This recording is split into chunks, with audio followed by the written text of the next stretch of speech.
I think most people in Ireland will agree on one thing. 1.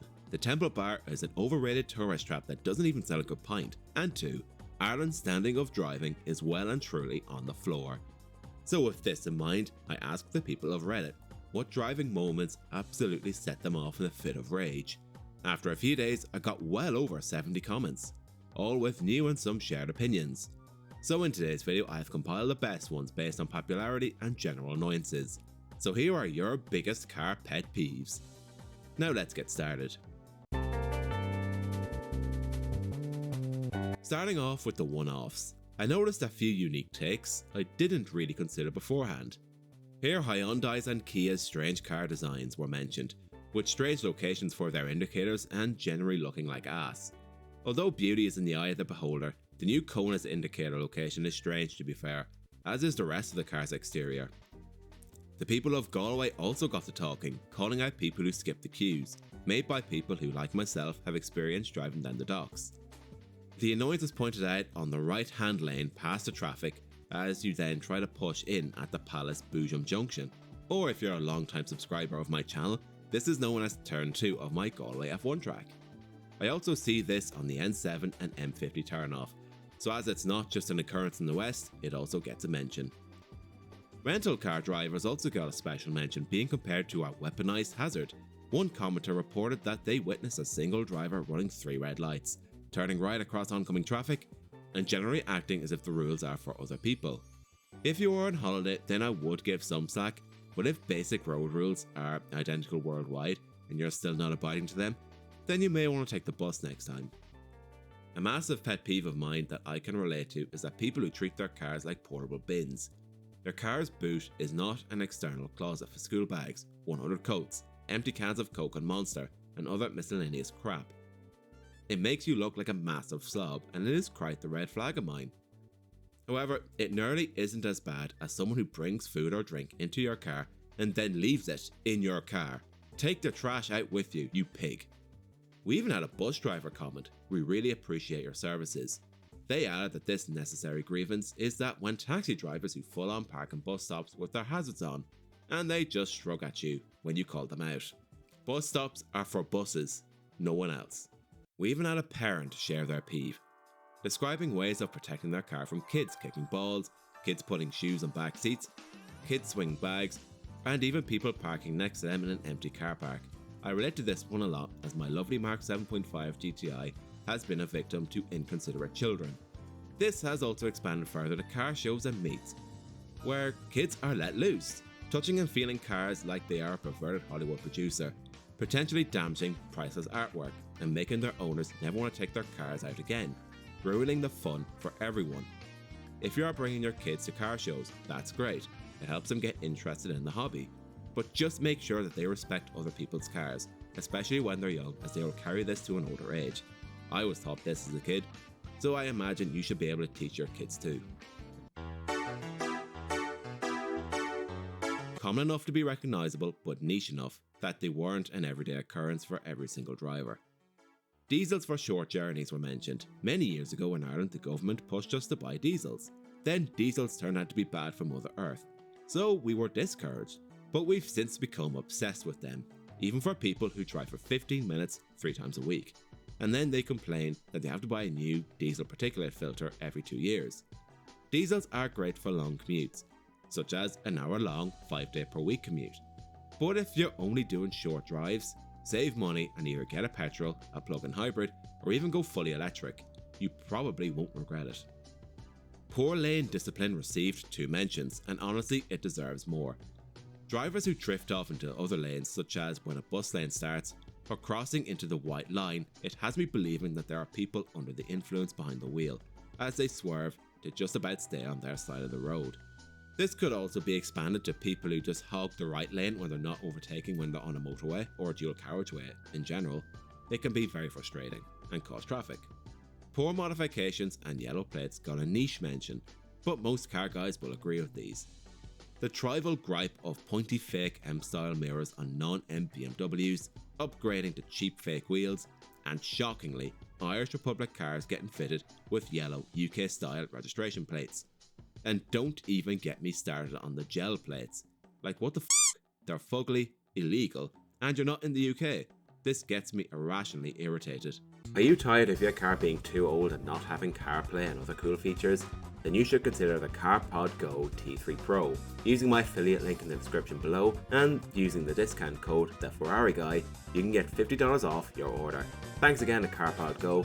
Now back to the video. Now we're getting onto the stuff that happens multiple times a week and received multiple mentions. The consistent low-level noise that ruins your commute. Running red and amber lights. People charging at amber lights, accelerating through them, and increasingly, or worse, causing multiple cars to simply ignore the red light entirely. Unnecessary and inconsistent braking is one that sets me off. The driver who brakes on every single corner or slight bend, even though they're already doing 40 in a 60 zone. I once saw a woman brake every single time a car came in the opposite direction, one commenter mentioned. This usually is when a car is being controlled by a fossil or a very anxious motorist. I advise you give them as much space as you can and overtake them when it is 100% safe to do so. Fog light misuse is one I didn't think of too often, but many are united in our hatred for the f***ing asshole behaviour of people who have fog lights on 24/7, even in clear weather. It's not cool, it's not helpful, it just makes you look like a tool bag. Indicator issues is where Galway motorists made yet another mention, where it appears to be National No Indicator Day every single day. This includes drivers not indicating at all, or just as bad, drivers who change lanes without signalling. It seems that the basic lessons on indicating are completely lost on these folks since they passed their tests. Phone use and distracted driving is something I see everywhere. We see you scrolling on TikTok while behind the wheel, sending selfies, taking FaceTime calls. The list goes on and on. Your phone should be out of sight and out of mind while you drive. It is worse than speeding in my eyes, and I feel like the government and the RSA must find ways to clamp down on this, as it's clear that the punishments aren't severe enough. Excessive speeding and dangerous overtaking also boils the piss of one redditor, and I totally get that. I do think that a dangerous overtake can be caused by a slow driver who is driving below the limit, like I mentioned earlier, but it doesn't help when the person overtaking doesn't know how to successfully overtake. They don't know the concept of going down a few gears and then waiting for the coast to be clear. It appears that they are in too much of a rush to take safety precautions. My advice is just leave a few minutes earlier and no risks will be needed. These are the topics that generated the most specific examples, back and forth arguments and heartbreaking anecdotes. Parking lot dings and door slams got 6 people talking. This is a true heartbreak. People who can't open their doors without smacking your car beside them and causing a dent. This was mentioned earlier briefly by a parent, and when their kids just slam into doors and don't respect other people's cars, but to find that grown-ups are doing it too is straight up embarrassing. The insurance and tax scam was a section that went deep. It's not just about cost, it's about an entire class of car and age of the person being excluded. The story of a diesel engineer with a preserved 2002 Golf that got everything it needed but couldn't get insured, leaving him to depend on family cars. And another story of a scrapped 98 Astra, a grandmother's final wish car that couldn't be insured. This is that of a peeve and more of a tragic systematic failure. Why can't these cars get insured? If they fly through NCTs and get taxed, then they're just as good as a 2026 car, right?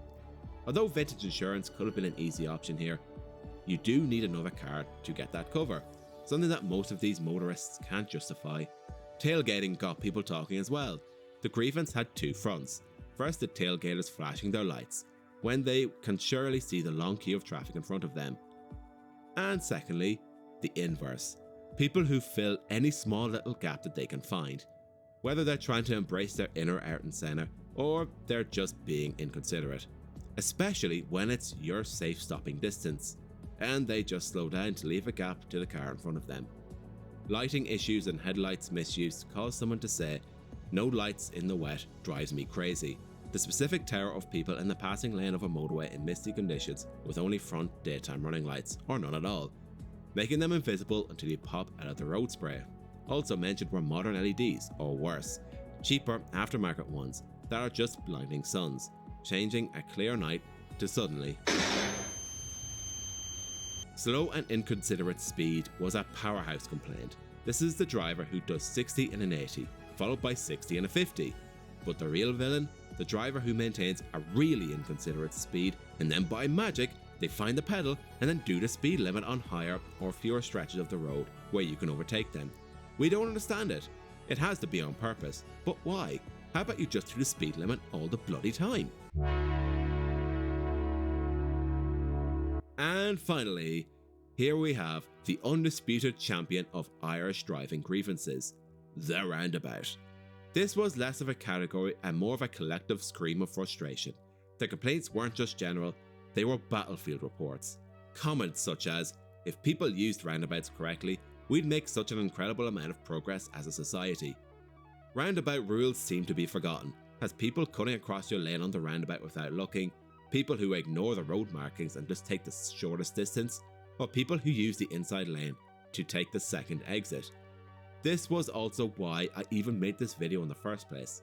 So here is what happened to me last week. While driving home from my local gym because I'm absolutely jacked, I was greeted with a very fresh and definitely very attractive Hyundai Ioniq 6. And as it drove past the junction, I noticed that the driver had neither hands on their wheel, but rather on the dashboard as he was rolling up a cigarette. As traffic was slow, I sort of figured fair enough, let the man destroy his car's interior and resale value faster than the car can charge. But anyway, as we approached the roundabout, he was in the left lane, I was in the right. We entered at the same time, but not until he completely cut me off, forcing me to brake, causing some traffic, and for me to honk my horn and share a few expletives. And yet, he didn't care. It seems that roundabouts in Ireland are apparently where logic, indicators and mirror checks go to die. They are the national crucible of confusion. Until we solve this, our roads will remain a place of blood and tears and incorrect indicators at 9 o'clock in the morning. At the end of the day, we all share a road, so we must abide to the rules and make sure that we can get to where we need to be as safely as we can, not the fastest. So happy motoring, and I hope this reminds you that most people feel your pain. If you enjoyed the video, please remember to like, share and subscribe and hit that bell icon for future uploads. And finally, thank you all for the amazing support recently. We are now at over 11,500 subscribers. I am extremely grateful for the support recently, so let's keep this up and hopefully we can hit 12,000 subscribers before the year ends. And finally, thank you all so much for watching, hope to see you all very soon.